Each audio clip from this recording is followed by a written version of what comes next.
மீண்டும் நான் உங்களை இந்த நிகழ்ச்சியில வரவேற்கிறேன். நேற்று இரவு யார் எங்களோடு இணைந்திருந்தீர்களோ, இந்த இரவு பாஸ்டர் வினோத் நம்மோடு இணைந்திருக்கிறார். கண்டிப்பாய் கர்த்தர் தாமே இந்த சிறப்பு நாளிலே உங்கள் வாழ்க்கையிலே தம் கரத்தை வெளிப்படுத்துவார். மக்களே, நீங்கள் ஒரு அருமையான சாட்சியை இந்த நிகழ்ச்சியின் தொடக்கத்திலே பார்க்கும்படி நான் விரும்புகிறேன். ஒரு தாய் தான் கடந்து வந்த பாதை, ஆனால் எந்த அளவு கர்த்தர் நல்லவர், அந்த தாய்க்கு உதவி செய்திருக்கிறார். சாட்சியை கூர்ந்து கவனிங்க. நாம் தொடர்ந்து நிகழ்ச்சியில் இணைந்திருக்கலாம். நான் முதல்ல ஆலயத்துக்கு வர்றதுக்கு முன்னாடி 13 வருஷத்துக்கு முன்னாடி ரொம்ப மனசுல அதிகமான குறையா இருந்தது. கவலை அதிகமா இருக்கும், பயம் அதிகமா இருக்கும். என்னால் தனியாக எதுவும் செய்ய முடியாது, ரொம்ப தாழ்வு மனப்பான்மையா இருந்தது. அந்த நேரத்தில் என்னுடைய பிள்ளைகள் எல்லாம் வளர்ந்துட்டாங்க, அவங்களுக்கெல்லாம் எப்படி திருமணம் செய்ய போறோம் அப்படின்ற ஒரு பயம் நிறைய இருந்தது. அந்த நேரத்தில் என்னுடைய கணவருக்கு சரியான வருமானம் கிடையாது. அவர் ரொம்ப நெருக்கமான சூழ்நிலையா இருந்தது. எங்கள் குடும்பமே ரொம்ப என்ன செய்யறது அப்படின்ற ஒரு வழி இல்லாமல் இருந்தோம். அடிக்கடி லாக்டவுன் ஸ்ட்ரைக் பண்ணிடுவாங்க கம்பெனி. அந்த நேரத்தில் வருமானம் இல்லை. அந்த நேரத்தில் பிள்ளைங்க எல்லாமே வளர்ந்துட்டாங்க. வளர்ந்துட்டு மகளுக்கு திருமண ஏற்பாடு நடந்தது. அந்த திருமண ஏற்பாட்டில் என் மகளுக்கு விருப்பமே இல்லை. நிச்சயதார்த்தமும் முடிஞ்சிடுச்சு. ஆனால் என் மகன் ஏற்றுக்க மாட்டேன்ட்டான். அந்த நேரத்தில் ரொம்ப தலைவலி அதிகமாகிடுச்சு. எனக்கு தலைவலி, உடம்பு ரொம்ப சரியில்லாமல் ஆயிட்டேன். அப்போதான் என்னுடைய மகன் ஆலயத்துக்கு வந்துட்டு இருந்தார். அவர் மூலயமா நான் ஆலயத்துக்கு வந்தேன். அம்மா நீங்கள் வாங்கன்னு சொன்னார். அந்த நேரத்தை வந்த பிறகு என்னுடைய முதல் ஜபத்திலேயே எனக்கான உடல்நிலை அந்த தலைவலி பாரம் குறைஞ்சிடுச்சு. அதுக்கப்புறம் தொடர்ந்து இந்த திருமண வாழ்க்கைக்காக, பிள்ளைகளுடைய திருமண வாழ்க்கைக்காக, அவருடைய நல்வாழ்க்கைக்காக நான் ப்ரேயர் பண்ணிகிட்டே இருந்தேன். தொடர்ந்து இதை போராடிட்டே இருந்தேன். அவருடைய வாழ்க்கை நல்லபடியாக எல்லாம் அமைஞ்சது. இருந்தாலும் தேவனுடைய ஆவி இல்லாதவர்கள் அவருடைய இல்லை அப்படின்னு சொல்லிட்டு நான் ஒரு போதகர் பேசும்பொழுது, பைபிள் வாசனங்கள் வாசிக்கும்போது புரிஞ்சுக்கிட்டேன். அப்போ அவருடைய ஆவி இருந்தால் நம்ம எல்லாத்தையுமே ஜெயிக்கலான்ற ஒரு எண்ணம் எனக்குள்ளே வந்தது. ஒவ்வொரு நாளும் பரிசுத்த ஆவியானவர் தேவை, நீங்கள் தான் எனக்கு எல்லாமே முதலாக இருப்பீங்க. அதுக்கப்புறம் தான் எனக்கு எல்லாமே, என்னோட குடும்பம், என்னுடைய பிள்ளைகள் எல்லாமே. அதனால நீங்கள் எனக்குள்ளே இருங்க ஆண்டவர், எனக்குள்ளே நீங்கள் வாங்க அப்படின்னு சொல்லிட்டு ஒவ்வொரு நாளும் இரவில் ப்ரேயர் பண்ணுவேன். சனிக்கிழமை ஞாயிற்றுக்கிழமையில் நான் ஒவ்வொரு நாள் ஊழியத்துக்கு போகிறதுக்காக போவோம். சனிக்கிழமையில் ஊழியமும் தொடர்ந்து செய்வேன். அப்போ மக்களுடைய குறைகளை பார்க்கும்பொழுது என்னுடைய குறைகள் ஒன்றுமே இல்லைன்னு தோணுச்சு. அந்த நேரத்தில் ஞாயிற்றுக்கிழமை ஒரு நாள் பரிசுத்த ஆவியின் அபிஷேகத்தை பெற்றுக்கொண்டேன். பெற்ற பிறகு எனக்குள்ள சரியான தைரியம், பலன் எல்லாமே கிடைச்சது. எனக்கு அதுக்கு அந்த மாதிரி ஒரு சந்தோஷத்தை இது வரைக்கும் அனுபவிக்க முடியாது. இன்றைய வரைக்கும் நான் அதை அனுபவிச்சுட்டு இருக்கேன்.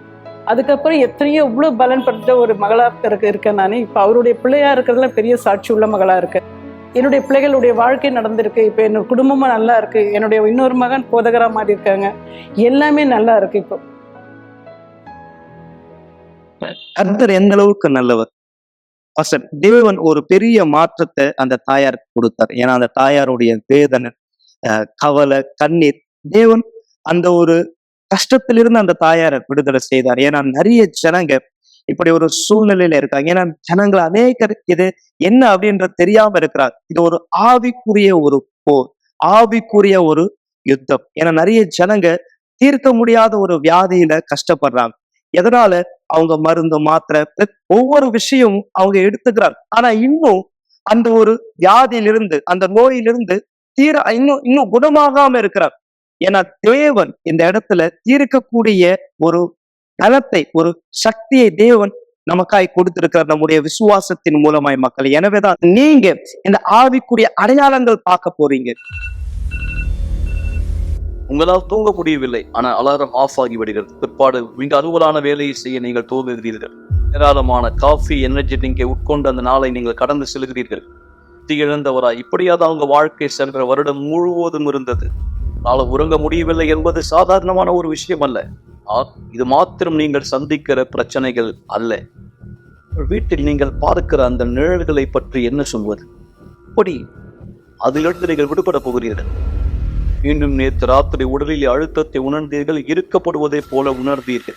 தூக்கத்திலே முரமானதை போல உங்களால் அசையவோ அல்லது கத்தவோ கூட முடியவில்லை. உங்கள் உயிரே கூட போகக்கூடிய அளவிற்கு காலை வேலை வருகிறது, மீண்டும் அலாரம் ஆஃப் ஆகிறது. நீங்கள் பரபரப்பான அலுவலை மீண்டும் துவங்குகிறீர்கள். இது பேசுவதற்கு மிக கடினமான ஒரு சூழ்நிலை. இந்த வழக்கமான தொடர்கதை விட்டு வெளியே வர வழி உண்டா? டிவி தானாகவே ஆஃப் ஆகி விடுகிறது. வீட்டில் தனியே இருந்தாலும் கூட யாரோ ஒருத்தர் உங்கள் பொருளை மாற்றி மாற்றி வைக்கிறார்கள். நீங்கள் ஆவிக்குரிய தாக்குதலுக்கு பாதிக்கப்பட்டுகிறீர்கள். இது 5வது தடவை இந்த மாதம் பதற்றத்திற்கான மாத்திரை வாங்க நீங்கள் மருந்து கடைக்கு சென்றது. இந்த மாதத்திலே அதிர்ச்சி தாக்குதலில் இருந்து உங்களை காத்துக் கொள்ளும்படி இறந்து போன குடும்பம் ஒருத்தர் உங்களோடு பேசுவதை போன்ற குரல்களை கேட்கலாம். இது இனி உங்கள் வாழ்க்கையாய் ஒருபோதும் இருக்கக்கூடாது. ஒவ்வொரு வெள்ளிக்கிழமையும் எங்களோடு இணையுங்கள். இந்த தொடர் சங்கிலியில் ஆவிக்குரிய அழுத்தத்திலிருந்து விடுபட 282 அண்ணா சாலை, சென்னையில்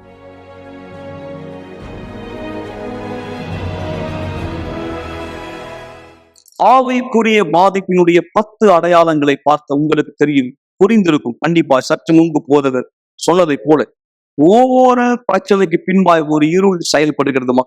அதாவது ஒரு மூட நம்பிக்கைக்குள் நான் உங்களை கொண்டு செல்ல விரும்பவில்லை. மூட நம்பிக்கை அடையாளங்கள் வெளிப்படையாய் தெரிகிறது. பைபிள் தாமே நமக்கு அதை உறுதிப்படுத்தி இருக்கிறது. திருட கொள்ள அழிக்க வருகிறான் என்று இது ஒன்றுக்குமா. ஆண்டவர் சொன்னார், நான் ஜீவனை தர அது பரிபூர்ணப்பட வந்தேன். பாஸ்டர் வினோத், இந்த நேரம் மக்கள் கேட்டு போகிற இந்த சாட்சி கண்டிப்பா இது எவ்வளவு உண்மை என்பதை அவங்க புலப்படுத்தும். சில நேரம் நான் மக்களுக்கு சொல்றதுக்கு முன்னாடியே இந்த மாதிரியான ஒரு சூழ்நிலை, அதாவது சரீரத்துல ஒரு தீராத வியாதி கடந்து போகிற மக்களால கண்டிப்பா அதை புரிந்து கொள்ள முடியும் நான் நம்புகிறேன். இல்லையா மக்கள், நீங்க யார் எங்களை திரையில இந்த நேரம் பார்த்து கொண்டிருக்கிறீங்களோ, நீங்க எவ்வளவு மருத்துவர் இடத்துல போயிருக்கலாம், எவ்வளவு மருந்து மாத்திரைகளுக்காய் செலவழித்திருக்கலாம். உண்மையில சொல்லணும்னா பாஸ்டர், இந்த பெண்மணி 20 லட்சம் ரூபாய், அதாவது 2 மில்லியன் அவங்களுடைய சரீர வியாதி குணமாக செலவு பண்ணாங்க. மருத்துவர் இடத்திலும் சரி, மற்ற மாந்திரிகம் செய்கிற இடங்களுக்கும் சரி 20 லட்சம் ரூபாய். அதாவது இது ஒரு மிகப்பெரிய வேதனை. உண்மையா பாஸ்டர்? ஏன்னா அதே போலதான் வார்த்தை சொல்லப்பட்டிருக்கிறது. எப்பொழுது அந்த ஸ்திரீ ஆண்டவருடைய வஸ்திரத்தை தொட்டாங்களோ, அவங்க தன்னுடைய ஆஸ்தி முழுவதும் செலவு செஞ்ச அந்த தன்னுடைய உடம்புல இருக்கக்கூடிய இந்த வியாதியிலிருந்து குணமாகும். அதே போலதான் இந்த சாட்சியானது இருக்கு. அந்த அளவுக்கு பணம் செலவு செய்தாங்க. யோசிச்சு பாரு, இது ஒரு தீர்க்க முடியாத ஒரு வியாதி. தேவன் தீர்த்தார் மக்கள். இதுதான் நடந்தது. தேவன் தீர்த்தார. எப்படி அந்த ஸ்திரீ ஆண்டவருடைய வஸ்திரத்தை தொட்டு குணமானாங்களோ, தன் விசுவாசத்தை வெளிப்படுத்தினாங்க. அதே போல இந்த தாயாரும் இந்த பிள்ளையும் தன் விசுவாசத்தை வெளிப்படுத்தினார். தீர்க்க முடியாத வியாதி தீர்ந்தது. தீர்க்க முடியாத வியாதி அப்படின்னு சொல்லும் போது ஆவிக்குரிய தாக்கத்தை கொண்டது என்று அர்த்தப்படுகிறது. கண்டறிய முடியாது அல்லது நீக்கப்பட முடியாது. ஆனால் கர்த்தருடைய சக்தியால் அழிக்கப்பட முடியும், குணமாக்கப்பட முடியும்.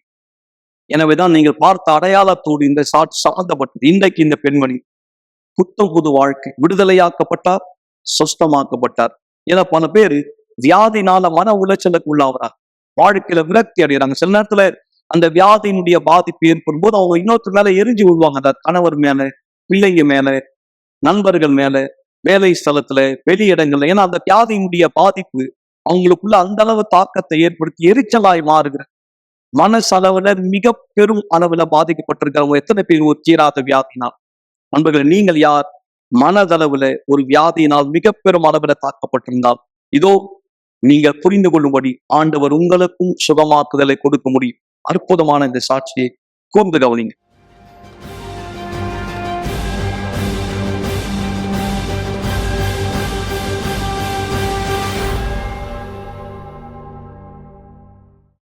வணக்கம், என் பேர் பாவற்றின் ருபேனி. நான் 24 வருஷமா வியாதிப்பட்டு இருந்தேன். 7 வருஷமா படுத்த படுக்கையா இருந்தேன். யூனிவர்சல் ஆலயத்துக்கு வரதுக்கு முன்னாடி என்னுடைய வாழ்க்கையும் எல்லா பகுதியும் முற்றிலுமா அழிக்கப்பட்டதா இருந்தது. மிக மோசமானது. நான் உடல்நிலை சரியில்லாம இருந்தது தான். என்னுடைய வியாதியானது என்னுடைய உடல்ல பருக்களானது இருந்தது. என்னுடைய வாய்ப்பகுதியில தொற்றானது இருந்தது. அதன் மூலமா என்னுடைய தலைப்பகுதியிலையும் அது பரவி இருந்தது. என்னுடைய முடியானது ரொம்ப அதிகமா கொட்ட ஆரம்பிச்சது. என்னுடைய உடல் வீங்க ஆரம்பிச்சது. வலி உருவாச்சு. நாளுக்கு நாள் மோசமாச்சு. மறுத்து போன மாதிரி இருக்கும், வலிக்கும், ரத்தமானது வர ஆரம்பிச்சது, எரிச்சலா இருக்கும். என் உடல் முழுவதும் எரிச்சலா இருக்கும். இதற்காக 28,000 ரூபாய் ஏறத்தாழ நான் செலவழிச்சிருப்பேன். என்னால உடை அணிய முடியாது, காலணி அணிய முடியாது, எதுவுமே என்னால அணிய முடியாது. மிகவும் வலிக்கக்கூடியது என்னன்னா, என்னுடைய முடியானது அதிகப்படியா கொட்ட ஆரம்பிச்சது. கொஞ்சோண்டு முடிதான் இருக்கும். என்னுடைய கண் பார்வையை இழக்க ஆரம்பிச்சேன். ஞாபக மறதி அதிகப்படியா ஆரம்பிச்சது. என்னுடைய உடலின் வலது புறத்துல எனக்கு வலிப்பானது, அதாவது பக்கவாதம் ஏற்பட்டது. என்னுடைய உடலில் இருந்த நுரையீரல் மிகவும் அதிகமா பாதிக்கப்பட்டிருந்தது. என்னுடைய தோல் நிறமானது கருப்பா இருந்தது. இருக்க அதிகப்படியா மோசமாயிட்டு இருந்தது என்னுடைய நிலைமை. இதன் காரணமா நான் மருத்துவர் இடத்திற்கு சென்றேன். அதன் காரணமா நான் அறுவை சிகிச்சைக்கு சென்றேன். ஆனாலும் நான் வீட்டுக்கு வந்த பிற்பாடு அதே பிரச்சனைகளை கடந்து போயிட்டு இருந்தேன். நான் இன்னும் அதிகமா வியாதிப்பட ஆரம்பிச்சேன். நான் எக்ஸ்ரே செஞ்சு பார்த்தேன், சிடி ஸ்கேன் எடுத்து பார்த்தேன். என்னுடைய மூளையானது சுருங்கிக்கிட்டு வருது. எனக்கு முதுகு தண்டுல பிரச்சனையானது இருக்குன்னு தெரிய வந்தது. என்னுடைய நுரையீரல்ல இன்ஃபெக்ஷன் ஆனது இருந்தது. மேலும் தோல் சர்ம வியாதியானது இருந்தது. ஒரு நாளைக்கு நான் 21 மாத்திரையோட 3 இன்ஜெக்ஷனை எடுத்துக்க வேண்டிய நிலைமை ஏற்பட்டது. ஆனா இதுல ஒண்ணு கூட எனக்கு உதவி செய்யல. இதுதான் என்னுடைய மூளையை ஸ்கேன் செய்த எக்ஸ்ரே. இதுல என்னுடைய மூளையானது சுருங்கிக்கிட்டு இருக்குன்னு பார்க்கலாம். நான் இதுக்காகவும் மருந்துகளை எடுத்துக்கிட்டேன், மாத்திரை எடுத்துக்கிட்டேன். ஆனா எந்த பலனுமே எனக்கு கிடைக்கல. இது முதுகு தண்டோட ஸ்கேனு. என்னால அசைக்க முடியாது இருந்தது. என்னால இடது பக்கம் வலது பக்கம் திருப்ப முடியாது. என் தலையை உயர்த்த முடியாது. கை காலை அசைக்க முடியாது, தூக்க முடியாது. என்னால எதுவுமே பண்ண முடியாது. மருத்துவர்கள் சொன்னாங்க, இனிமேலும் இது வேலை செய்யாதுமா, உங்களால இனியும் நடக்க முடியாது அப்படின்னு சொன்னாங்க. மருந்து மாத்திரை எடுத்து கூட எனக்கு எந்த பலனுமே கிடைக்கல. இந்த எக்ஸ்ரே என்னுடைய நுரையீரலுக்காக நான் எடுத்தது. ஏன்னா என்னால சுவாசிக்க முடியாது, எனக்கு பிடிச்ச உணவுகளை என்னால சாப்பிட முடியாது, தண்ணி கூட என்னால முழுங்க முடியாது, என்னால இரவு நேரங்கள்ல பகல் நேரங்கள்ல தூங்க கூட முடியாது.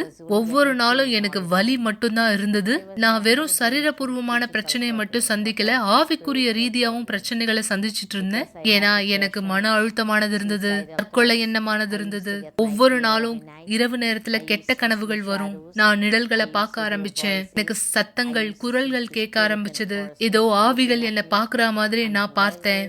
செய்வினை எடுக்கிறவங்க கிட்ட போகிறதுக்காக நான் சூரியனாம், church town, west coast, Africa எல்லா இடத்துக்கும் போயிருக்கேன். நான் ஏறத்தாழ ஒரு 20 லட்சம் ரூபாய் செலவு பண்ணிருப்பேன் செய்வினை எடுக்கிறவங்க கிட்டயும் மருத்துவர்கிட்டயும். ஆனா என்னுடைய பிரச்சனைக்கு முடிவு கிடைக்கல. பிரச்சனை இன்னும் அதிகமா மோசமாச்சு. என்னுடைய தோழி ஒரு நாள் என்னை அழைச்சு யூனிவர்சல் ஆலயத்தை பத்தி சொன்னாங்க. அவங்க என்கிட்ட எல்லாவற்றையும் நீ முயற்சி செஞ்சு பார்த்திருக்க, இப்ப இந்த ஆலயத்தையும் முயற்சி செஞ்சு பாருன்னு சொன்னாங்க. நான் ஆலயத்துக்கு வர தீர்மானிச்சேன். நான் தங்கியிருக்க லாகுவான்ல இருந்து நான் படகு மூலமா தான் ஆலயத்துக்கு வர வேண்டியதா இருந்தது. ஆப்பிரிக்கா வந்த பிற்பாடு நான் டாக்ஸில தான் ஆலயத்துக்கு போனேன். நான் எப்போ ஆலயத்துக்கு வந்தேனோ அப்ப சொன்னேன், எல்லாமே போதும், இதுக்கு மேல எதுவும் கிடையாது, நான் இனிமேலும் திரும்பி போறது இல்லைன்னு சொன்னேன். எனக்கு இயேசுவை பத்தி எதுவுமே தெரியாது. நான் அன்னைக்கு இயேசுவை குறித்து கேள்விப்பட்ட போது நான் தீர்மானிச்சேன், நான் மறிச்சா இயேசுவோட தான் மறிக்கணும், ஆனா திரும்பி ஒருபோதும் போறது இல்லைன்னு தீர்மானிச்சுட்டேன். நான் தொடர்ந்து ஆலயத்துக்கு வரும்பொழுது என்னுடைய விடுதலையை பார்த்தேன். இனிமேலும் எனக்கு கெட்ட கனவு இல்லை. நான் முதல் நாளே இந்த கெட்ட கனவுல இருந்து விடுதலையை பெற்றேன். நான் தொடர் சங்கிலி ஜபம் செய்யற காரணத்தினால நான் மனம் மாறினேன். நான் ஞானீர்ல ஞானஸ்தானம் எடுத்துக்கொண்டேன். அதுல இருந்து நான் எல்லாவற்றிலும் கீழ்ப்படிய ஆரம்பிச்சேன். இது வரைக்கும் நான் மருத்துவருக்கு நிறைய கீழ்ப்படிஞ்சிருக்கேன். இப்போ தேவனுடைய மனுஷன் சொல்ற எல்லா காரியத்துக்கும் நான் கீழ்ப்படிய ஆரம்பிச்சேன். நான் தொடர்ந்து தொடர்சங்கிலி ஜபத்துல இணைஞ்சிருந்தேன். என் வாழ்க்கையில எல்லாமே படிப்படியா மாற ஆரம்பிச்சது. எனக்கு ஞாபக மறதியானது இருந்தது. ஏன்னா டாக்டர் சொல்லியிருந்த பிரகாரம் என்னுடைய மூளை சுருங்கிக்கிட்டு இருந்தது. நான் தொடர்சங்கிலி ஜபம் செஞ்ச காரணத்தினால என்னுடைய ஞாபக சக்தி திரும்ப கிடைச்சது. என்னுடைய கண் பார்வை சரியானது. என்னுடைய உடல் அசைய ஆரம்பிச்சது. நானே என்னுடைய சொந்த காரியங்களை செய்ய ஆரம்பிச்சுட்டேன். நானே என்னை அலங்கரிக்க ஆரம்பிச்சுக்கிட்டேன். என்னுடைய விஷயங்களை செய்ய ஆரம்பிச்சுக்கிட்டேன். தேவன் என்னுடைய ஆரோக்கியத்தை படிப்படியா குணமாக்கினாரு. இன்னைக்கு நான் முற்றிலுமா விடுதலையாக்கப்பட்டிருக்கேன், குணமாக்கப்பட்டிருக்கேன். சரீரபூர்வா மட்டும் இல்ல, ஆவிக்குரிய ரீதியாகவும். ஏன்னா நான் தேவனுடைய பிரசனத்துல இருக்கிறேன். அவருடைய ஆவியை அனுதினமும் தேடிக்கொண்டிருக்கேன். என்னுடைய ஆரோக்கியத்தையும் என்னுடைய வாழ்க்கையின் எல்லா பகுதியும் திருப்பி கொடுத்த தேவனுக்கு நான் நன்றி சொல்றேன். இன்னைக்கு எனக்குள்ளாக சமாதானம் இருக்கு. இந்த இடத்துல தேவனுடைய மனுஷங்க உங்களுக்கு விசுவாசத்தை கற்றுக் கொடுப்பாங்க. விசுவாசம் உங்க இருதயத்தோட ஒற்று போனதா இருக்கு. இதுவே தேவனை நம்மளோட இணைக்க உதவி செய்யும்.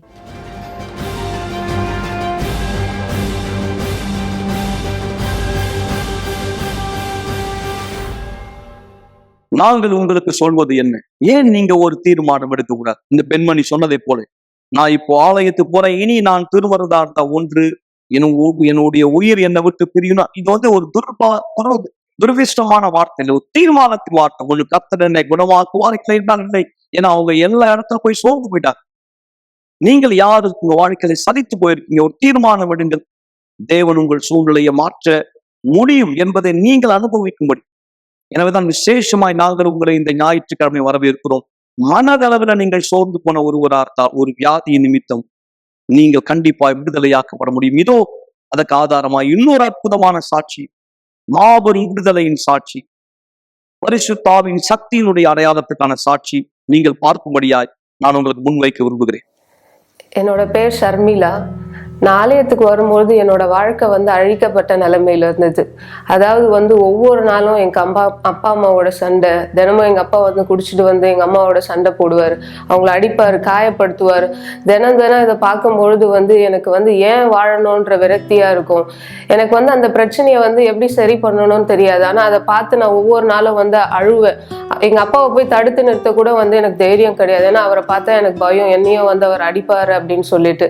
அதனால ஸ்கூலுக்கு போவேன். ஸ்கூலுக்கு போனாலும் வந்து எல்லாரும் சந்தோஷமா இருப்பாங்க, ஆனா நான் மட்டும் சோகமா இருப்பேன். ஏன்னா வந்து டெய்லி நடக்கிற பிரச்சனை பார்த்து பார்த்து நான் வந்து பயந்து போயிருப்பேன். அதனால வந்து என்னால சரியா படிக்க முடியாது. எல்லா நேரத்துலயும் வந்து என்னோட சிந்தனையில வந்து வீட்டுல இருக்கிற பிரச்சனைகள் தான் ஓடிட்டு இருக்கும். என்னால படிக்க முடியாது, மற்ற பசங்களோட வந்து சகஜமா பேச முடியாது, விளையாட முடியாது. அதே போல ஸ்கூல் முடிஞ்சிச்சு அப்படின்னாலே வந்து எனக்கு ரொம்ப பயமா இருக்கும். ஏன்னா நான் மறுபடியும் வீட்டுக்கு போகணுன்றதுனால ரோட்ல நடந்து வரும்போதெல்லாம் இன்னைக்கு ஏதாவது சண்டை நடந்திருக்குமா அப்படின்ற ஒரு எண்ணம் தான் எனக்குள்ள ஓடிட்டே இருக்கும். இன்னைக்கு நம்ம இறந்துட்டா நல்லா இருக்குமே, இதோட அந்த பிரச்சனையை நம்ம பார்க்க வேணாம் அப்படிதான் நான் யோசிச்சுட்டே வருவேன். ஏதாவது வண்டி வந்தது அப்படின்னா வந்து அதுல போய் நம்ம இறந்துடலாம், விழுந்துடலாம், அப்படிதான் வந்து எனக்கு யோசனையாவே இருக்கும். இதே போலதான் என்னோட வாழ்க்கை போயிட்டு இருந்தது. என்னால காலேஜ் படிக்கிற வரையிலுமே வந்து என்னால சரியா படிக்க முடியாது. ஏன்னா அப்போ வரையிலும் ஸ்கூல் தொடங்கி காலேஜ் படிக்கிற வரையிலுமே வந்து வீட்டுல சண்டை சண்டை சண்டை, என்னால படிக்கவே முடியாது. ஆனா அப்பா வந்து படிக்கல, மார்க் எடுக்கல நான் மட்டும் அடிப்பாரு. என்னால வாயத்தை வந்து சொல்லக்கூட முடியாது, உங்களால தான் என்னால படிக்க முடியல அப்படின்னு சொல்லிட்டு. அதுக்கப்புறம் வயசான பிறகு வந்து காலேஜ் முடிச்சுட்டதுக்கு அப்புறமா வந்து என்னோட 2 தம்பிங்க, அவங்களும் வந்து இந்த பிரச்சனையினால வந்து போதை பழக்கத்துக்கு வந்து அடிமை ஆயிட்டாங்க. அவங்களால இந்த பிரச்சனையை எப்படி ஜெயிக்கணும்னு தெரியாம ஒரு பிரச்சனையா இருந்தது வந்து எனக்கு வந்து பெரிய பிரச்சனையா மாறிடுச்சு. 3 பேரால வீட்டுல பிரச்சனை. என்னாலையும் எங்க அம்மாவாலையும் வந்து இந்த பிரச்சனைகளை வந்து ஒவ்வொரு நாளும் வந்து சமாளிக்கவே முடியாது. கஷ்டமா இருக்கும். டெய்லி வந்து நாங்க அழுவோம், இறந்துடலாமா, ஏதாவது பாய்சன் சாப்பிட்டுடலாமா, இப்படிதான் நாங்க வந்து யோசிச்சுட்டே இருப்போம். அதுக்கு அந்த ஒரு நேரத்துலதான் வந்து நாங்க வந்து யூனிவர்சல் ஆலயத்தை பத்தி நான் தெரிஞ்சுக்கிட்டேன். எனக்கு எங்க அம்மா கூட்டிட்டு வந்தாங்க. முதல் முறை நான் ஆலயத்துக்கு வந்த போது வந்து அங்க பேசின செய்திகள் வந்து வித்தியாசமா இருந்தது. அதை கேட்கும் பொழுது வந்து எனக்குள்ள ஒரு உறுதி இருந்துச்சு, நம்ம வாழ்க்கையும் அப்ப வந்து மாற முடியும் அப்படின்ற ஒரு சின்ன நம்பிக்கை எனக்குள்ளாக வந்துச்சு. அதுக்கப்புறமா வந்து நானும் எங்க அம்மாவும் வந்து தொடர்ந்து வர ஆரம்பிச்சோம். அங்க கொடுக்குற செய்திகளை வந்து நான் கேட்பேன். ஆனாலும் வந்து பிரச்சனைகளை நான் கடந்து போயிட்டு தான் இருந்தேன். ஆனா கொஞ்சம் கொஞ்சமா வந்து எனக்குள்ள வந்து ஒரு தைரியம் வர ஆரம்பிச்சுது, நம்மளால வந்து எல்லாத்தையும் ஃபேஸ் பண்ண முடியும் அப்படின்னு. அதுக்கப்புறமா வந்து நான் பரிசுத்த ஆவியை பத்தி தெரிஞ்சுக்கிட்டேன். நான் பரிசுத்த ஆவியை பத்தி தெரிஞ்சுக்கின பிற்பாடு வந்து நான் புரிஞ்சுக்கிட்டேன், எனக்குள்ள இருக்கிற விஷயங்களை வந்து நான் எடுக்கணும், எனக்குள்ள இருக்கிற கோவத்தை வந்து நான் எடுக்கணும். ஏன்னா எங்க அப்பா மேல வந்து எனக்கு ரொம்ப கோவமா இருந்தது. அந்த கோவத்தை வந்து நான் எடுக்கணும்ன்றது தெரிஞ்சுக்கிட்டேன். முதல்ல அவரை நான் மன்னிச்சேன். எங்க வீட்டுல இருக்க என் தம்பிங்க மேல வந்து எனக்கு கோவம் இருந்துச்சு, அவங்களையும் நான் வந்து மன்னிச்சேன். எனக்குள்ள வந்து எங்க குடும்பத்தார் மேல வந்து நிறைய வெறுப்புணர்ச்சியான இருந்துச்சு. ஆனா அவங்கள நான் மன்னிச்சேன். தேவனுடைய ஆவியை வந்து நான் எனக்குள்ள பெறணும் அப்படின்னா முதல்ல எனக்குள்ள இருக்கிற என் இருதயத்துல இருக்கிற எல்லா விஷயத்தையும் நான் எடுக்கணும்னு நான் நினைச்சேன். முதல்ல வந்து எனக்கு கஷ்டமா தான் இருந்தது. எங்க அப்பாவை வந்து நான் மன்னிக்கணும், என் குடும்பத்தாரை வந்து மன்னிக்கணும்னு நினைக்கும் போது எனக்கு கஷ்டமா இருந்தது. ஆனா நான் புரிஞ்சுக்கிட்டேன், இது எல்லாத்தையும் வந்து நான் கைவிட்டா மட்டும்தான் பரிசுத்த ஆவியை வந்து நான் பெற முடியும்னு. நான் செஞ்ச பிற்பாடு வந்து நான் தேவனுடைய ஆவியை வந்து எனக்குள்ளாக பெற்றுக்கொண்டேன். பிற்பாடு வந்து என் வாழ்க்கையில எல்லாமே மாறிடுச்சு. நான் வந்து தன்னம்பிக்கை இழந்த ஒரு நபரா இருந்தேன், ஆனா எனக்குள்ள தன்னம்பிக்கை கிடைச்சது. எல்லாருமே என்னால சொன்னாங்க, நான் படிச்ச துறையில வந்து என்னால வந்து வேலைக்கு போக முடியாது, என்னால எல்லாரும் மாதிரி சுலபமா இருக்க முடியாது சொன்னாங்க. வாழ்க்கையில வந்து என்னால ஜெயிக்கவே முடியாதுன்னு நிறைய பேர் சொன்னாங்க. ஆனா பரிசுத்த ஆவி பெற்ற பிற்பாடு, தேவனுடைய ஆவி எனக்குள்ள வந்த பிற்பாடு, இனிமேலும் வந்து எனக்கு சாகணும்ன்ற எண்ணமே கிடையாது. நான் வாழணும், நான் இன்னும் நிறைய அச்சீவ் பண்ணணும் வாழ்க்கையிலன்ற விருப்பம் எனக்குள்ளாக இருக்கு.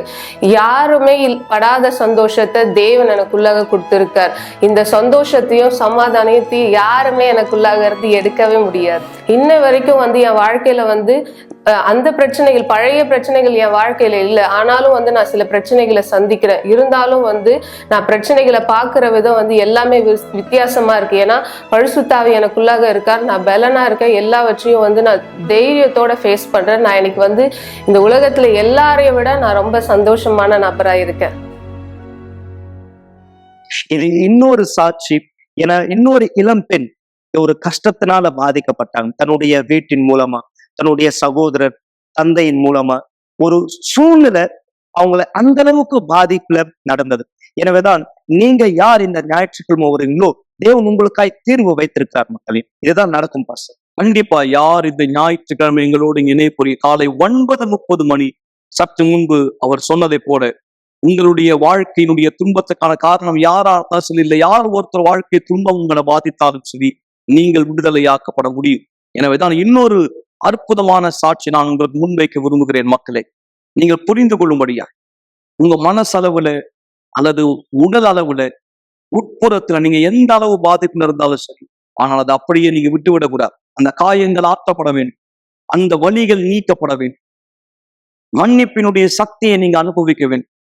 மன்னிக்க கூடிய சக்தி, மன்னிப்பை பெறக்கூடிய ஒரு ஆசீர்வாதம் ஒருத்தர் வாழ்க்கையில மிக பெரும் மாற்றங்களை கொண்டு வர முடியும். இந்த அற்புதமான சாட்சியை தொடர்ந்து நம்ம ஜபத்துல ஒன்றிணையலாம். சாட்சி கவனிங்க. என்னுடைய பேர் ராணி நொரோரை. நான் யூனிவர்சல் ஆலயத்துக்கு 2019 வந்தேன்.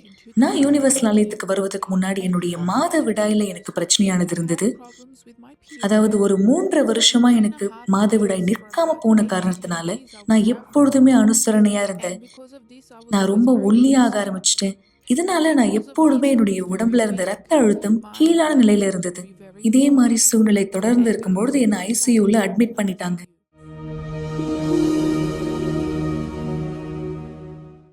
இது தொடர்ந்து இப்படியாகவே நடந்துட்டு இருந்தது. ஏன்னா என்னால எதுவுமே செய்ய முடியல இதுல இருந்து வெளியே வர்றதுக்கு. இந்த பிரச்சனையினால நான் அநேக பணம் மருத்துவமனையில செலவழிச்சேன். அதாவது ஏறக்குறைய ஒவ்வொரு மாதமும் நான் 3000 செலவு பண்ண வேண்டியதா இருந்தது. நான் ஒரு 1.5 வருஷமா தொடர்ந்து ஒரே டாக்டர் கிட்ட போயிட்டு இருந்தேன். ஒரு நாள் என்னுடைய மாதவிடாய் அதிகமா போன ஆரம்பிச்சதுனால அந்த நேரம் நான் மயக்கம் போட்டு கீழே விழுந்துட்டேன். எனக்கு சுயநினைவே இல்லாம போயிடுச்சு. ஒரு 5 நாள் பிற்பாடு தான் எனக்கு நினைவே வந்துச்சு. அதுக்கப்புறம் தான் எனக்கு தெரிஞ்சது என்ன ஆச்சுன்னு. நான் அந்த நேரம் கண்ணு முழிச்சு டாக்டர் கிட்ட கேட்டேன், நான் எப்படி இங்க வந்தேன்னு கேட்கும்பொழுது அவங்க சொன்னாங்க, நீ அந்த 4 நாளுக்கு முன்பாகவே மயக்கம் போட்டு விழுந்துட்ட. 4 நாளா நீ எழுந்துக்கவே இல்லை, எதுவுமே சாப்பிடல. 4 நாளுக்கு பிற்பாடு மட்டும்தான் உன்னால எழுந்துக்கவே முடிஞ்சுது அப்படின்னு சொன்னாங்க. அந்த சூழ்நிலைக்கு பிற்பாடு தான் எனக்கு தெரிய வந்தது என்னுடைய நிலைமை எவ்வளவு மோசமா இருக்குன்னு. இந்த சூழ்நிலையில இருக்கும் பொழுதுதான் நான் யூனிவர்சல் ஆலயத்தை தெரிஞ்சுக்கிட்டேன் என்னுடைய நண்பர் மூலமாக. நான் எப்பொழுதுமே இந்த மாதிரி வியாதியில இருக்கிறதுனால அவங்க என்கிட்ட சொன்னாங்க, இந்த பிரச்சனைக்கு ஒரு தீர்வு உனக்கு இருக்கு அப்படின்னு. அவங்களும் சொல்லியிருந்தாங்க நானும் யூனிவர்சல் ஆலயத்துக்கு போவேன் அப்படின்னு. எனவே நானும் ஒரு நாள் அவங்க கூட போகலான்னு நினைச்சேன். நான் ஆலயத்துக்கு போகும்போது அன்னைக்கு வெள்ளிக்கிழமை கூட்டமா இருந்தது. யூனிவர்சல் ஆலயத்துக்குள்ளாக போன வெள்ளிக்கிழமை கூட்டத்துல நான் நல்ல அனுபவத்தை பெற்றேன். ஏன்னா அந்த இரவு நான் நல்லா தூங்கினேன். இதுக்கு முன்னாடி எனக்கு தூக்கமே இரவுல வராம இருந்தது. ஆனா அந்த ஜெபத்துக்கு பிற்பாடு நான் நல்லா தூங்கினேன். ஏன்னா சாதாரணமாவே நான் ஒரு நாள் தூங்கணும் அப்படின்னா விடிய காலம் 3 மணிக்கு 4 மணிக்கு மேலதான் எனக்கு தூக்கமே வரும். ஆனா அந்த நாள் நான் ரொம்ப சீக்கிரமாவே தூங்கிட்டேன். அதுக்கு பிற்பாடு ஒரு 3 மாசத்துக்கு மேல நான் தொடர்ந்து யூனிவர்சல் ஆலயத்துக்கு போக ஆரம்பிச்சேன். அப்போ அங்கிருந்த போதகர் எனக்கு ஆலோசனை கொடுத்தாங்க, நான் புதன்கிழமை ஞாயிற்றுக்கிழமை ஆலயத்துக்கு வரும்படிக்கு. அந்த ஆலோசனையை நான் ஏத்துக்கிட்டேன். நான் தொடர்ந்து ஞாயிற்றுக்கிழமை, புதன்கிழமை, வெள்ளிக்கிழமை ஆலயத்துக்கு போக ஆரம்பிச்சேன். நான் ஒரு தீர்மானத்தை எடுக்க ஆரம்பிச்சேன். நான் பழைய ராணியா இனிமேலும் இருக்க விரும்பல. நான் என் வாழ்க்கையில வித்தியாசத்தை ஏற்படுத்த விரும்புறேன்னு நான் தீர்மானம் எடுத்தேன். ஏன்னா முன்பாக நான் எப்பவுமே கோவமா இருக்க ஒரு நபரா இருப்பேன். ரொம்ப சீக்கிரத்துல எனக்கு கோவம் வந்துடும். என்னுடைய கண்களை பார்க்கும்போது அந்த அளவுக்கு வெறுப்பானது வெளியே தெரிஞ்சது. நான் என்னுடைய கணவரோட அவ்வளவா சண்டை போட மாட்டேன். ஆனா அவர் தெரியாம ஏதாவது விஷயம் சொல்லிட்டாரு வாய் தவறு அப்படின்னா எனக்கு அவ்வளவு கோவம் வரும். நான் தொடர்ந்து அந்த விஷயத்த வச்சு சண்டை போடுவேன். இந்த மாதிரி நான் எப்பொழுதுமே சின்ன சின்ன விஷயத்துக்கு கோவப்படுறதுனால அவர் அதிகமா வீட்டுல இருக்க மாட்டார், வெளியே இருக்குதான் அவர் தேர்வு செய்வார். அந்த நேரம் தானியேல் உபவாசம் ஆலயத்துல நடந்துட்டு இருந்தது. நான் அதுல பங்கேற்றேன். நான் என்னுடைய தியாகத்தை தேவனுக்கு முன்னாடி அர்ப்பணித்தேன். தானியேல் உபவாசத்துல நான் பரிசுத்தாவினுடைய அபிஷேகத்தை பெற்றுக்கொண்டேன். சந்தோஷம், சமாதானத்தை எனக்குள்ளாக நான் பெற்றுக்கொண்டேன். எனக்குள்ளாக முழுமையான சந்தோஷம் இருந்தது. அந்த உறுதி எனக்குள்ளாக இருந்தது. நான் எனக்குள்ளாகவே முழுமையா சந்தோஷமா இருந்ததுனால ஆத்தும அமைதி எனக்கு விருப்பமானது ஏற்பட்டது. இனிமேலும் முன்னாடி இருந்த ராணி இல்ல. முன்னாடி இருந்த ராணிக்கு எப்பவுமே பொறாமையானது இருந்தது, அந்த வெறுப்பானது இருந்தது. ஆனா இன்னைக்கு எனக்குள்ளாகவே முழுமையான வித்தியாசம் இருக்கு. எனக்கு என்னுடைய குடும்பத்தார் சந்தோஷமா இருக்காங்க. என்னுடைய கணவர், என்னுடைய பிள்ளைகள் எனக்கு மரியாதை கொடுக்குறாங்க. முன்பாக எப்பவுமே வீட்டுல சண்டை இருக்கும். ஆனா இப்போ அப்படி இல்லாம நாங்க சந்தோஷமா இருக்கோம். நான் இனிமேலும் அதிகமா கோவப்படுறது இல்ல. முன்னாடி நான் எப்படி சண்டை போட்டனோ அதே மாதிரி இனிமேலும் நான் சண்டை போடுற நபரா இல்லை. ஏன்னா சந்தோஷம் எனக்குள்ளாக இருந்ததுனால யூனிவர்சல் ஆலயத்தை பொறுத்த வரைக்கும் எனக்குள்ளாக அது ஒரு பரலோகம் போல இருந்தது. ஏன்னா எதெல்லாம் என்னால இந்த உலகத்துல பெற்றுக்கொள்ள முடியலையோ அது எல்லாவற்றையுமே நான் யூனிவர்சல் ஆலயத்துல கண்டடைந்தேன்.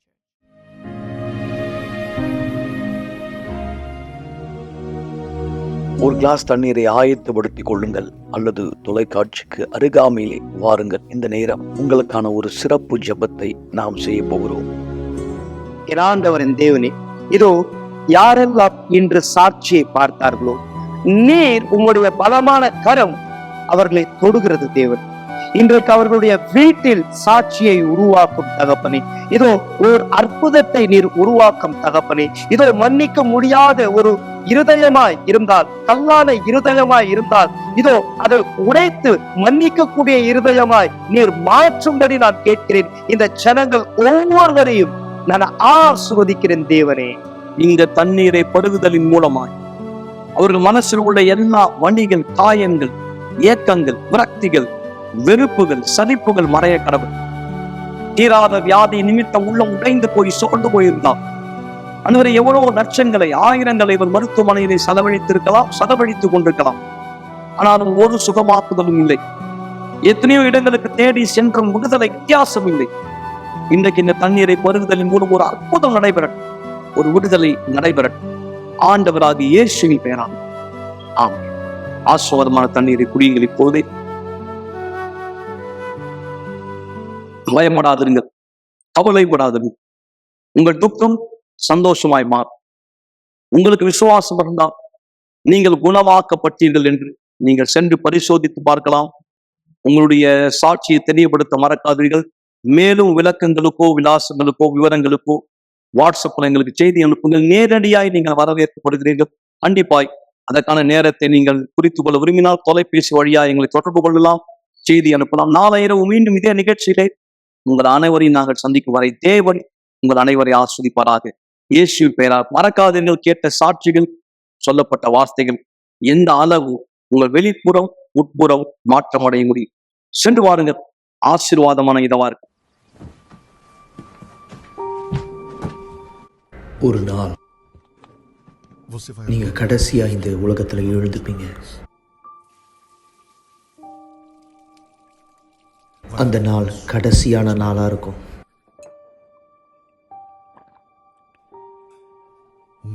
கடைசியா ஒரு முறை நீங்க காலை உணவை சாப்பிடுவீங்க.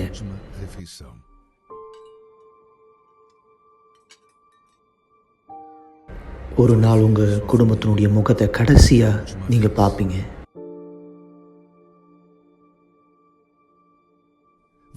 உங்களுடைய கடைசியான வார்த்தையை சொல்லுவீங்க.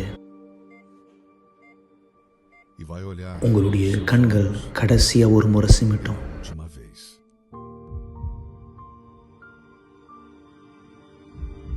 உங்க இருதய துடிப்பு கடைசியா ஒரு முறை துடிக்கும்.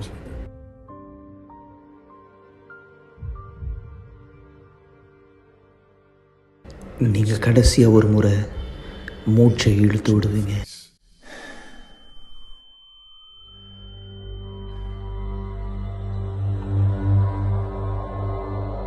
அந்த நேரம் உங்களுடைய ஆவிக்குரிய கண்களை திறக்கப்படும்.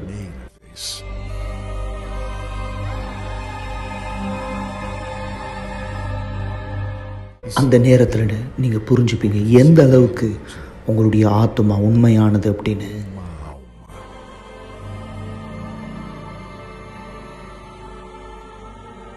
அந்த நாள் இந்த பூமியில நடந்தது எல்லாமே உங்களுடைய ஆத்மாவை காப்பாற்ற மட்டும் நீங்க புரிஞ்சுப்பீங்க. கடைசியா ஒரு முறை நீங்க அதை பார்க்குற நேரம் உங்க ஆத்மாவை வந்து கொண்டு போறது யாரு?